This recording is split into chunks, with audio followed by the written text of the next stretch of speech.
This news came out of nowhere, completely out of nowhere. Birmingham City are preparing a move that screams ambition, urgency, and a clear message: we're not messing about this season. The club know there's a weakness, they know time is tight, and they're ready to act. But here's the twist: this potential signing could split the fan base right down the middle. Smart deal, or short-term thinking? You'll want to hear this. If you're a proper Birmingham fan, subscribe now and hit like. You won't want to miss what comes next. So here's the real question. Is this a ruthless, well-timed push for the playoffs, or just another stopgap that highlights how unfinished this squad still is? Let's break it down calmly. Here's what I'm hearing. He's one of 3 names Birmingham City have identified to address a growing problem at fullback. Chris Davies wants strength on both sides. Not cover, not makeshift options. Proper, reliable choices. And when you look at the situation, it's hard to argue with him. Ethan Laird has been out for over 3 months and isn't expected back until March. Bright Osayi Samuel is heading off to the Africa Cup of Nations. That's forced Tomoki Iwata to fill in at right back. And to be fair, Iwata has done very well, especially at St Andrews, but here's the uncomfortable truth.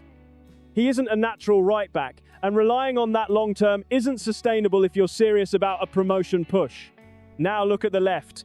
Alex Cochrane has been close to undroppable, which sounds positive until you realise there's no genuine deputy in the senior squad.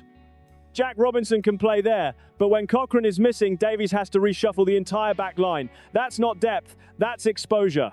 And that's where Darnell Furlong enters the conversation.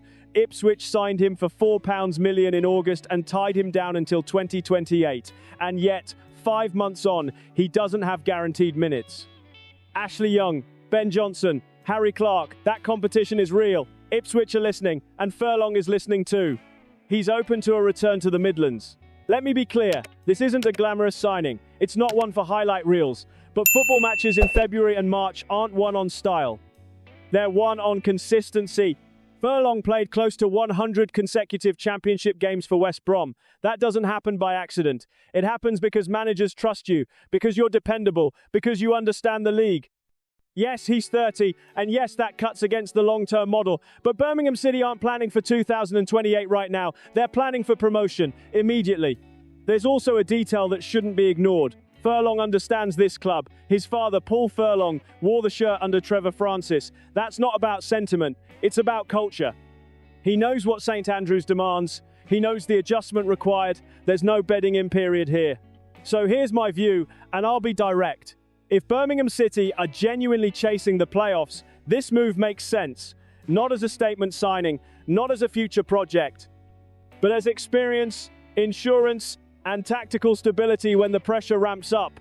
My bigger concern is this: why are we still 1 or 2 injuries away from defensive chaos? That's the real story behind this link. So I'll leave you with this, Blues. Would you rather trust an experienced championship player to steady the side now, or gamble on makeshift solutions and hope nothing goes wrong? Drop your thoughts in the comments. Agree or disagree, I want to hear it. If you want honest, straight Birmingham City coverage, keep following the channel. Subscribe, get involved, and join the conversation. This season is reaching its critical point, and every decision from here on in matters.